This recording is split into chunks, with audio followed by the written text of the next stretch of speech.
नमस्कार, क्या हाल चाल है आप लोगों के। स्वागत है आप सभी का।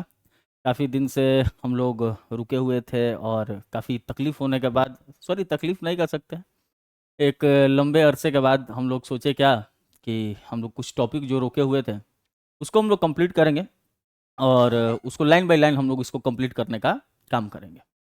जो आज का आप लोग का टॉपिक है वो है आपका भारत में राष्ट्रवाद। ठीक है, भारत में राष्ट्रवाद, ये आपका चैप्टर से रिलेटेड है। इसमें दो शब्द हैं, आप अगर आप देख पा रहे होंगे, एक है आपका भारत और दूसरा है राष्ट्रवाद।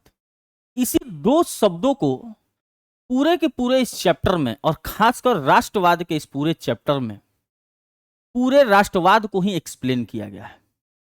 अगर मैं बात करूं भारत में राष्ट्रवाद और राष्ट्रवाद की भावना, तो अगर आसान शब्दों में अगर मैं बात करूं आपसे, तो राष्ट्रवाद की भावना का जो उदय माना जाता है, जो शुरुआत होती है राष्ट्रवाद की, उसका मतलब सिंपल सा होता है कि आपको मतलब देश के प्रति आपका प्यार, यही कहलाता है आपका राष्ट्रवाद। वैसे ही आप देखिएगा कि आपके बुक में ही पहला लाइन दिया हुआ है कि राष्ट्रवाद का शाब्दिक अर्थ होता है राष्ट्रीय चेतना का उदय। यानी आपके लिए राष्ट्र के प्रति प्रेम, आपके राष्ट्र के प्रति भाव, स्नेह, यही आपका राष्ट्रवाद कहलाता है। जैसे आप लोग देखते होंगे, राष्ट्रवाद का अगर सही एग्जाम्पल के तौर पर मैं अगर आपसे बात करूं, तो राष्ट्रवाद का अगर आपको सही एग्जाम्पल अगर आपको देखना है ना, तो कभी घर पे बैठे हो तो इंडिया वर्सेस अगर पाकिस्तान का मैच चल रहा हो तो आप ओपन कर लीजिए, देखिए राष्ट्रवाद की भावना हम देखें तो वहां पर बहुत अच्छे तरह से नजर आती है। बैटिंग कर रहा है महेंद्र सिंह धोनी, बॉलिंग करा रहा है कोई दूसरा पार्टी का लोग, सब कोई आदमी बैठ के करता है हे भगवान इंडिया जीत जाए, इंडिया जीत जाए। तो ये जो भावनाएं आ रही हैं अंदर से इंडिया के जीतने का, यही भावना ही तो राष्ट्र प्रेम है।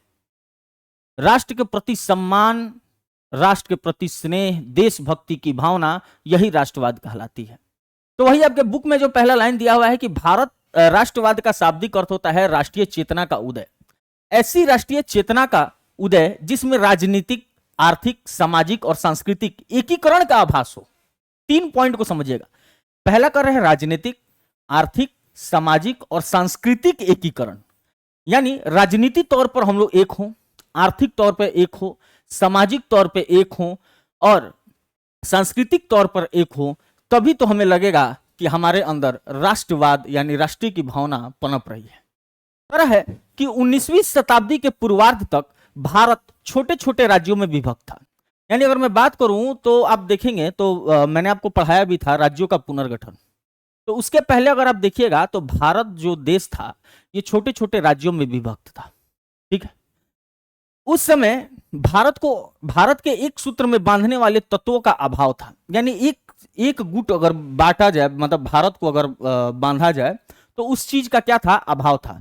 आप लोग जानते होंगे कि भारत में, आप लोग शुरुआती दौर में मैंने आपको बताया भी था कि भारत जो था वो मराठा, मुगल, सिख, ऐसे करके छोटे छोटे, अवध के नवाब, ऐसे करके छोटे छोटे राज्यों में क्या था, उस वक्त भारत विभक्त था। उस समय एक ही चीज की कमी थी, वो थी कि एक सूत्र में इन्हें एक धारा में कैसे लाया जाए, एक पॉइंट पे कैसे लाया जाए, ताकि ये लोग अपने राष्ट्र की एकता को समझ सके। ठीक है, नेक्स्ट करा है कि समान न्याय व्यवस्था का अभाव था। यानी एक समान न्याय व्यवस्था नहीं थी। अगर मान के चलिए कि हम राजा हैं, ठीक है, हम राजा हैं, चाहे हमारा बेटा है कोनो गलती कर दिया, चोरी कर दिया, तो दूसरे के लिए राज्य में व्यवस्था है कि अगर चोरी किया तो तुमको फांसी दे देंगे। और हमारा राजा का बेटा है, राजा का बेटा चोरी कर लिया तो उसके लिए कोई मतलब ये नहीं था, मतलब नहीं हो पाएगा, उसको कोई सजा नहीं दी जाएगी। तो वहां पर हम लोग देखेंगे कि जो सामान्य न्याय व्यवस्था थी उस समय की, वो न्याय व्यवस्था का अभाव था। राष्ट्रीय एकता में कमी का अर्थ है उस अनुभूति का अभाव जो भारत में रहने वाले सभी लोगों को समान लक्ष्य, समान सरोकार से जोड़े। 19वीं शताब्दी के उत्तरार्ध में कई ऐसे तत्व उभरे जिससे यह कमी दूर होती गई एवं भारत का एक संपूर्ण संगठित राष्ट्र का स्वरूप ग्रहण करने लगा। यही राष्ट्रवाद है एवं इसी राष्ट्रवाद का अभिव्यक्ति स्वतंत्रता संग्राम है। यानी कह रहा है कि 19वीं शताब्दी के उत्तरार्ध के बाद एक ऐसा समय आता है भारत में कि धीरे धीरे लोग क्या होते हैं कि भारत मतलब एक राष्ट्र के रूप में संगठित होना शुरू हो जाता है। ठीक है, आप लोगों को मैंने बताया भी था कि 1885 के समय, ठीक है, एक सेकेंड, 1885 के समय में एक ये बनता है, पार्टी बनती है जिसका नाम होता है इंडियन नेशनल कांग्रेस। ठीक है, इंडियन नेशनल कांग्रेस की स्थापना होती है और इंडियन नेशनल कांग्रेस के स्थापना के पश्चात ही देखेंगे तो भारत में राष्ट्रवाद की भावना का एक नया उसको क्या बोले, एक नया मोड़ लेता है। राष्ट्रवाद की भावना का एक नया मोड़ होता है इसकी स्थापना।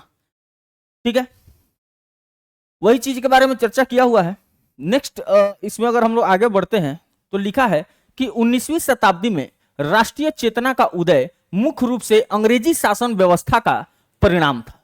यानी इस लाइन को समझिएगा कि आखिर राष्ट्रीय चेतना का उदय क्यों हुआ, आखिर राष्ट्रीय चेतना का उदय क्यों हुआ, तो उसके पीछे सिर्फ और सिर्फ एक रीजन था, वो था अंग्रेजी शासन व्यवस्था।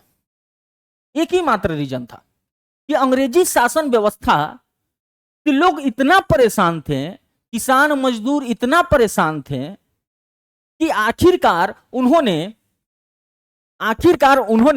क्या किया कि राष्ट्रवाद की भावना उनके अंदर पनपने लगी।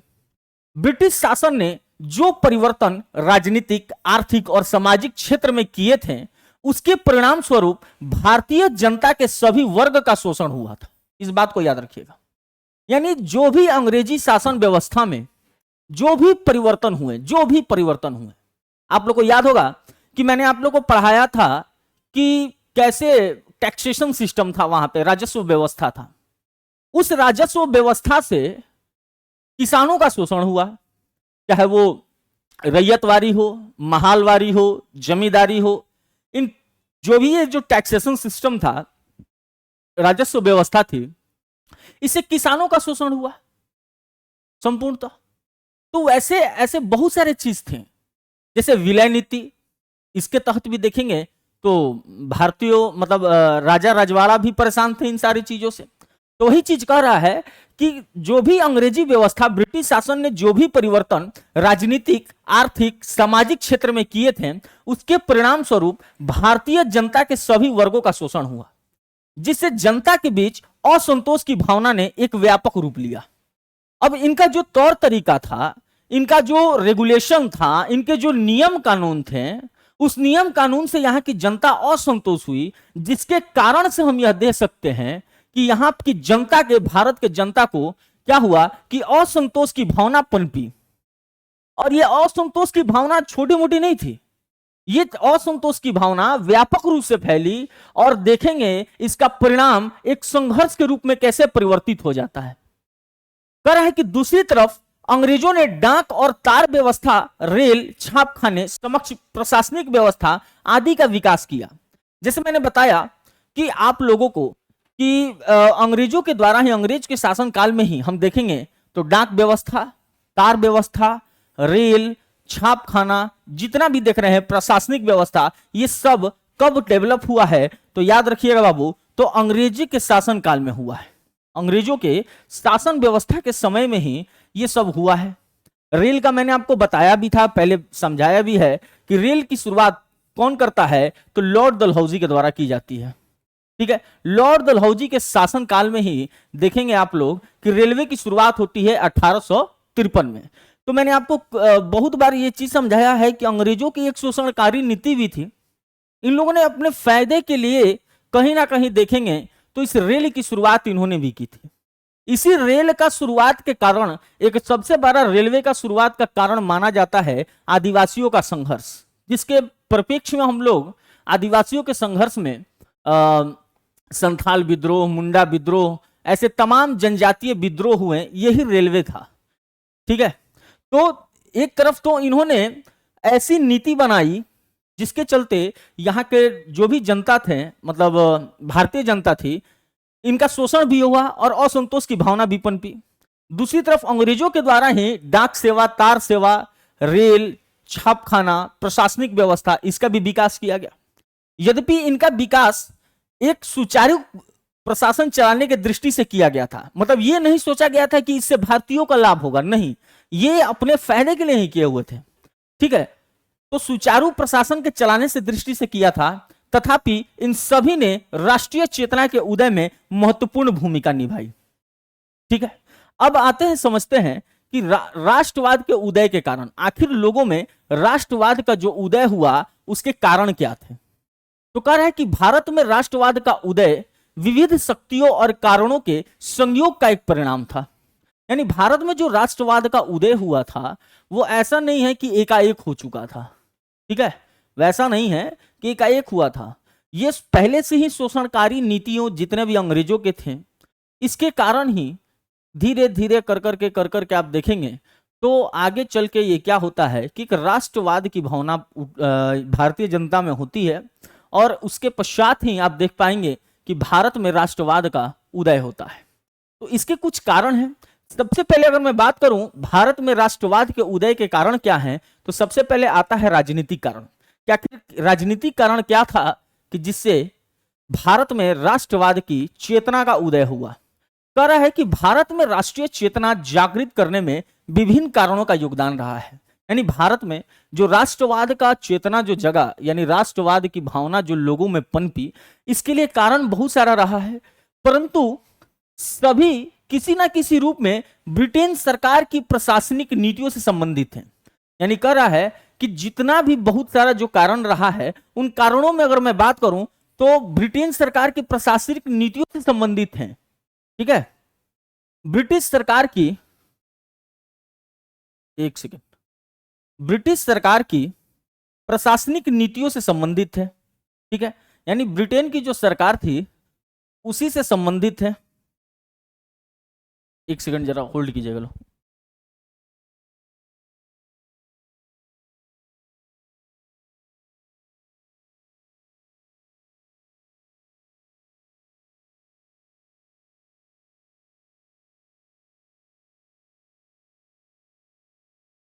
चलिए, प्रशासनिक नीतियों से संबंधित है। ब्रिटिश शासक साम्राज्यवादी नीति के पोषक थे। साम्राज्यवादी नीति ये क्या है? तो मैंने आपको बताया था दो शब्द हैं। एक है आपका शब्द साम्राज्यवाद। ठीक है, साम्राज्यवाद, साम्राज्यवाद, और दूसरा शब्द है वो है आपका उपनिवेशवाद। कौन सा? उपनिवेशवाद। इसको समझने का प्रयास करना है। साम्राज्यवाद क्या होता है और उपनिवेशवाद क्या होता है, इसको समझिएगा। यहां पर एक लाइन लिखा है कि ब्रिटिश शासक साम्राज्यवाद नीति के पोषक थे। साम्राज्यवाद का मतलब होता है कि अपने साम्राज्य का विस्तार करना, और उपनिवेशवाद का मतलब होता है कि अपने उपनिवेशों को बढ़ावा देना। जैसे क्या होता था पहले, मैं बता रहा हूं आपको, जैसे आप लोग सुनते आ रहे होंगे कि बहुत सारे जो ऐसे देश होते थे, बहुत सारे ऐसे देश थे जो कि ब्रिटेन के क्या थे? गुलाम थे, उपनिवेश थे, तो उन्हें उपनिवेश कहा जाता था। अगर मैं आपको इन शॉर्टली टर्म में समझाऊं ये क्या है, तो जरा समझने का आप लोग प्रयास करेंगे। ठीक है, यहां पे आप लोग समझने का प्रयास करेंगे। देखिए, मान के चलिए यहां पर मैं बता देता हूं, यहां एक देश है। ठीक है, एक इस देश का नाम है ए और इस देश का नाम है बी। ठीक है, ये जो देश है ये बी देश से क्या है? कमजोर है। यानी अगर मैं बात करूं तो बी देश जो है यह काफी क्या है बाबू? तो मजबूत है। अब बी देश ने क्या किया कि ए देश के क्षेत्र पे क्या किया कि सेना के मदद से क्या किया कि इस देश पर कब्जा कर लिया। ठीक है, तो अब ये जो बी देश होगा, ये ए देश का क्या, ए देश बी देश के लिए क्या हो जाएगा? उपनिवेश हो जाएगा। इसका क्या क्या हो जाएगा? उपनिवेश हो जाएगा। इस चीज को याद रखिएगा। ठीक है, तो एक छोटा सा एक टर्म था, वही कह रहा है आपसे, यहां पर भी दिया हुआ है। एक सेकंड, यहां पर वही लाइन दिया हुआ है बाबू कि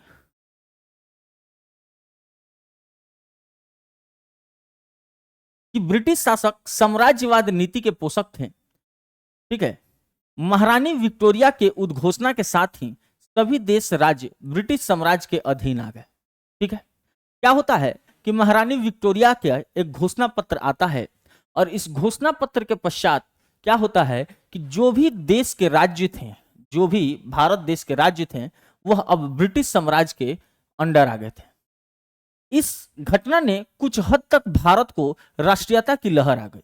मतलब जब पता चला कि हमारा जो देश है वो किसी एक अन्य देश के गुलाम है, और उस अन्य देश के गुलाम होने के साथ जो देश था वो क्या था, एक मजबूत देश था, और वो देश जो था वो शोषण करता था भारतीयों का।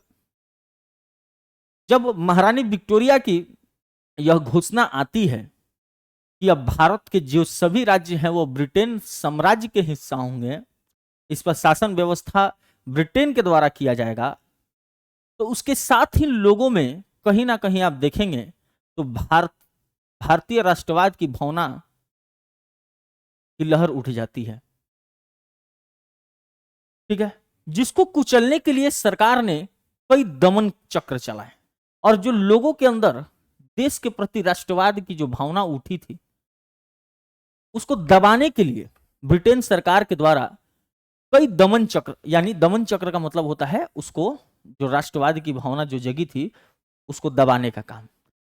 पहला जो होता है सन 1978 में जो तत्कालित वायसराय होते हैं, उस वक्त भारत के वायसराय होते हैं लॉर्ड लिंटन, उन्होंने वर्नाकुलर एक्ट पारित कर प्रेस पर कठोर प्रतिबंध लगा दिया। मतलब क्या था, क्या होता है कि जो भारत के वायसराय थे, ठीक है, लॉर्ड लिंटन साहब थे, इन्होंने क्या किया कि 1878 में एक एक्ट लाया, एक कानून लाया जिसको कहते हैं वर्नाकुलर एक्ट। जिसको क्या कहते हैं, वर्नाकुलर एक्ट। इस एक्ट में क्या था कि उन्होंने प्रेस पर, प्रेस का मतलब होता है आपका जो भी पत्र पत्रिका आप लोग देखते हैं ना, पत्रिका वगैरह, समाचार पत्र, इसको हम लोग प्रेस कहते हैं।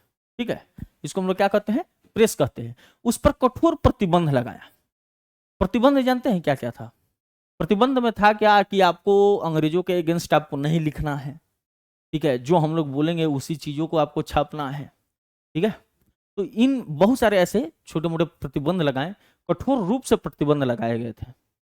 ठीक है, दूसरा क्या होता है कि 1879 में आर्म्स एक्ट के द्वारा भारतीयों के लिए अस्त्र शस्त्र रखना गैर कानूनी घोषित कर दिया गया था। ठीक है, एक एक्ट था जिसका नाम था वर्नाकुलर एक्ट। इसमें क्या किया गया कि प्रेस पर कठोर प्रतिबंध लगाया गया, और 1879 में आर्म्स एक्ट लाया गया। आर्म्स एक्ट का मतलब क्या होता है? आर्म्स का मतलब होता है हथियार।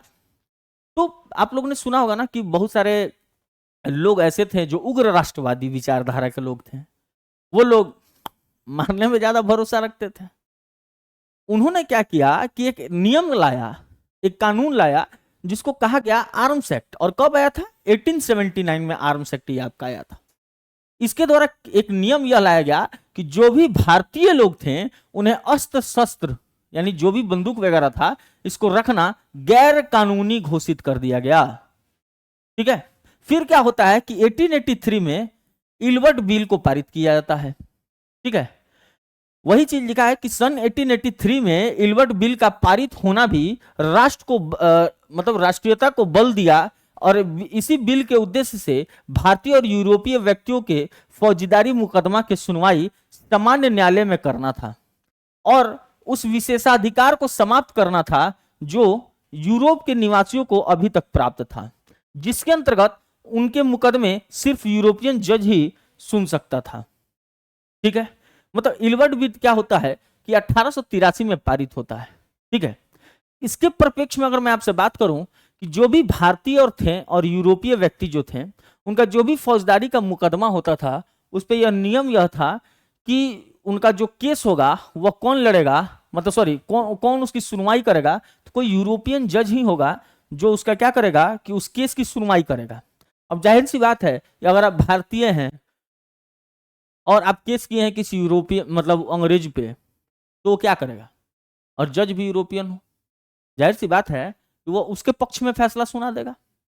ठीक है, तो वही कर रहा है कि यूरोपियन जनता ने इसका विरोध किया और सरकार को इस बिल को वापस लेना पड़ा था। ठीक है, सरकार को इस बिल को क्या करना पड़ा था, वापस लेना पड़ा। इसी तरह सन 1899 में लॉर्ड कर्जन ने कलकत्ता कॉर्पोरेशन एक्ट को पारित किया था, जिससे नगरपालिका में निर्वाचित सदस्यों की संख्या में कमी और गैर निर्वाचित सदस्यों की संख्या में वृद्धि की गई। क्या हुआ था कि 1899 में लॉर्ड कर्जन के द्वारा क्या किया गया था कि एक कलकत्ता कॉरपोरेशन एक्ट पारित किया गया। उसमें यह कहा गया कि जो भी नगरपालिका के निर्वाचित सदस्य हैं उनकी संख्या को क्या की गई, कम की गई, और जो भी गैर निर्वाचित सदस्य थे उनकी संख्या को बढ़ाया गया। उसी तरह देखिएगा कि सन 1904 में विश्वविद्यालय अधिनियम के द्वारा विश्वविद्यालयों पर सरकारी नियंत्रण बढ़ा दिया गया। ठीक है। सन 1905 में बंगाल का विभाजन कर्जन ने सांप्रदायिकता के आधार पर तर्क देते हुए कर दिया और इससे प्रशासनिक सुविधा होगी। क्या हुआ था कि आपको याद होगा कि 1905 में, ठीक है, 1905 में बंगाल विभाजन होता है। ठीक है, 1905 में क्या होता है बाबू, बंगाल विभाजन होता है। और इस बंगाल विभाजन में कहीं ना कहीं देखिएगा तो लॉर्ड कर्जन ने कहा, ये उसको तो मेन था कि हिंदू और मुस्लिम दोनों को क्या करो कि बांट दो। ठीक है, बंगाल विभाजन का एकमात्र उद्देश्य यही था। ठीक है, सांप्रदायिकता का आधार पर तर्क देते हुए। और जब पूछा गया कि भाई अब बंगाल विभाजन क्यों कर रहे हैं, तो लॉर्ड कर्जन ने यह स्टेटमेंट दिया कि जो बंगाल का जो क्षेत्र है वह काफी बड़ा क्षेत्र है और यहां पर शासन करना, यहां पर सही ढंग से शासन करना, प्रशासनिक सुविधा चलाना, इससे बहुत ज्यादा दिक्कत हो रहा है। इस वजह से उसने यह कहा कि इसे विभाजित किया जाए और विभाजन करने के बाद क्या होगा, यहां पे शासन या प्रशासनिक सुविधा होगी। इससे भारतीयों में काफी रोष पैदा हुआ और राष्ट्रवादी भावना बलवायित हुई। आगे चलकर 1911 में ब्रिटिश सरकार को इसे रद्द करना पड़ा था। ठीक है, याद रखिएगा 1911 में इसको रद्द करना पड़ा। किसको, बंगाल विभाजन को रद्द करना पड़ा। सन 1907 का देशद्रोही सभा अधिनियम सभाओं पर रोक लगाने के लिए तथा 1910 में इंडियन प्रेस एक्ट उत्तेजित लेख छपने वाले को दंडित करने के लिए पारित किया गया था। ठीक है, यानी आप देख रहे हैं अभी तक जो हम लोग एक्ट पढ़े हैं उसमें आप ये चीज देखे होंगे कि कई तरीकों से ब्रिटेन की सरकार ने भारतीय लोगों पर अलग अलग नियम कानून लगाकर प्रतिबंधित करने का कार्य किया। उनके अंदर जो राष्ट्रवाद की भावना पनप रही थी उसे दबाने का कोशिश किया, प्रयास किया, जिसके प्रत्यक्ष का परिणाम यह निकला कि आगे चलकर यही दबाव और यही नियम कानून ब्रिटेन का पतन का एक कारण भी बनता है। मतलब ब्रिटेन सरकार का जो पतन शुरू होता है, संघर्ष जो शुरू होता है, भारतीयों का संघर्ष होता है, ब्रिटेन का जो लास्ट मोमेंट पर क्या होता है, 15 अगस्त 1947 को आजादी मिल जाती है, उनको छोड़ के देश जाना पड़ता है। एक भारत जो था एक इनके लिए जीता जाता उपनिवेश था, सर्वाधिक रिच करने वाला अगर देखा जाए तो भारत था। ठीक है, तो देखिए कि कैसे कर करके अंग्रेजों के नियम कानून के द्वारा, जैसे देखिए 1907 में देशद्रोही सभा अधिनियम लाया गया। इन्होंने, आपको पता होगा कि जब 1885 में इंडियन नेशनल कांग्रेस यानी भारतीय राष्ट्रीय कांग्रेस की जब स्थापना होती है 28 दिसंबर को, तो इन्होंने आगे चलकर कांग्रेस को देशद्रोही सभा इन्होंने कहा था। ठीक है, तो इन्होंने क्या कहा कि जो भी सभा लोग लगा रहे हैं, ठीक है, जो भी लोग सभा लगा रहे हैं तो उनके लिए एक एक्ट लाया गया 1907 में, देशद्रोही सभा अधिनियम। और इससे जो भी सभा लगती थी, अधिवेशन होते थे, उस पर रोक लगाने के लिए काम किया गया। 1910 में इंडियन प्रेस एक्ट लाया गया कि जो भी लोग अगेंस्ट लिखते थे अंग्रेजों के खिलाफ, उन्हें दंडित करने के लिए यह चीज को पारित किया गया था। ठीक है, नेक्स्ट कर रहा है कि डलहौजी की संरचनात्मक योजना के अंतर्गत भारत में रेलवे, टेलीग्राफ लाइन एवं व्यवस्थित परिवहन व्यवस्था की शुरुआत हुई। मैंने आपको बताया है कि डलहौजी के शासन काल में ही हम लोग संरचनात्मक विकास भारत में देखने को हम लोग को मिलता है।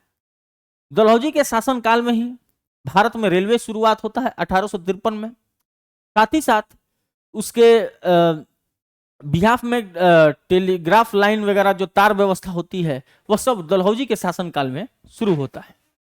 ठीक है, इन सबके द्वारा संपूर्ण भारत के क्षेत्र के बीच की दूरियां घटने लगी। यानी रेलवे पहले क्या था, यातायात का साधन वगैरह बहुत कम होता था। अब इससे क्या हुआ कि धीरे धीरे धीरे धीरे जो भारत के क्षेत्रों के बीच में इतनी दूरी थी वो क्या होने घटने लगी, स्थानीयता समाप्त हुई, एक केंद्र दूसरे केंद्र से जुड़ा, एक राज्य दूसरे राज्य से जुड़े और राष्ट्रवाद के विकास में सहायक बना। देखिए ये लोग तो फायदा अपने लिए किए थे, रेलवे का विस्तार करके, टेलीग्राफ का विस्तार करके, इनका फायदा अपना था, लेकिन इनको यह पता नहीं था कि यही जो इन लोग की जो काम जो कर रहे हैं, ये जो संरचनात्मक जितना अपना व्यवस्था ये लोग कर रहे हैं, यही आगे चलकर इन लोगों के लिए घातक साबित होगा।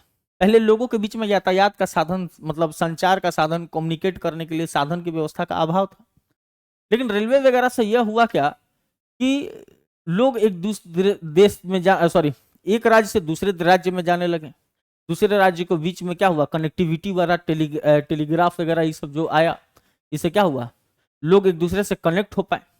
भारत में अंग्रेजी शिक्षा नीति ने राष्ट्रवाद के उदय में महत्वपूर्ण भूमिका निभाई है। इससे प्रजातंत्र एवं आधुनिक प्रगति की जानकारी मिली, मानवतावाद, व्यक्तिवाद, यूरोपियन पुनर्जागरण, फ्रांस की राज्य क्रांति, अमेरिकी स्वतंत्रता संग्राम की जानकारी मिली।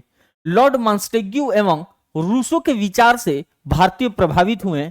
अब वे अपने उत्तरदायित्व एवं नवीन कानून से अवगत होकर अधिकार की बात करने लगे।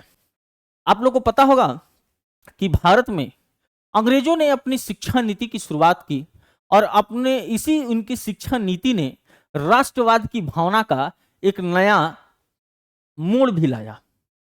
इन अंग्रेजों के जो शिक्षा नीति थी, इसी के कारण ही हम लोग देख सकते हैं कि लोग प्रजातंत्र के बारे में जाने, आधुनिक प्रगति क्या होती है इसके बारे में जाने, मानवतावाद क्या होता है इसके बारे में जाने, यूरोप में पुनर्जागरण का क्या क्या रहा था उसके बारे में जाने, फ्रांस की राज्य क्रांति क्यों हुई, कैसे हुई, ये सब के बारे में जाने, अमेरिका का स्वतंत्रता संग्राम कैसे हुआ, क्यों हुआ, इसके बारे में लोग जाने। साथ ही साथ जो वैश्विक स्तर पे लॉर्ड मॉन्टेग्यू एवं रूसो के जो विचार थे, इससे भारतीय क्या हुए, प्रभावित हुए। अब उन्हें लगा कि अरे यार, जब इतने देश जो थे, इतने लोग जो हैं विश्व के अनेक कोनों से, ठीक है, जब ये सब कर सकते हैं, अपने आजाद अपने देश को करा सकते हैं, तो आखिर हम क्यों नहीं, ठीक है। वे अपने अधिकार की बात करने लगे, ठीक है। तो होप सो आप लोग को यहां तक समझ में आया होगा। आज फर्स्ट डे था तो इसलिए यहां तक ही रहने देते हैं। नेक्स्ट जो होगा हम लोग कल इसको आगे लेके चलेंगे, ठीक है। और तब तक के लिए आप लोग अपना पढ़ाई करें और कहीं भी दिक्कत हो तो जरूर बताएं। Thank you.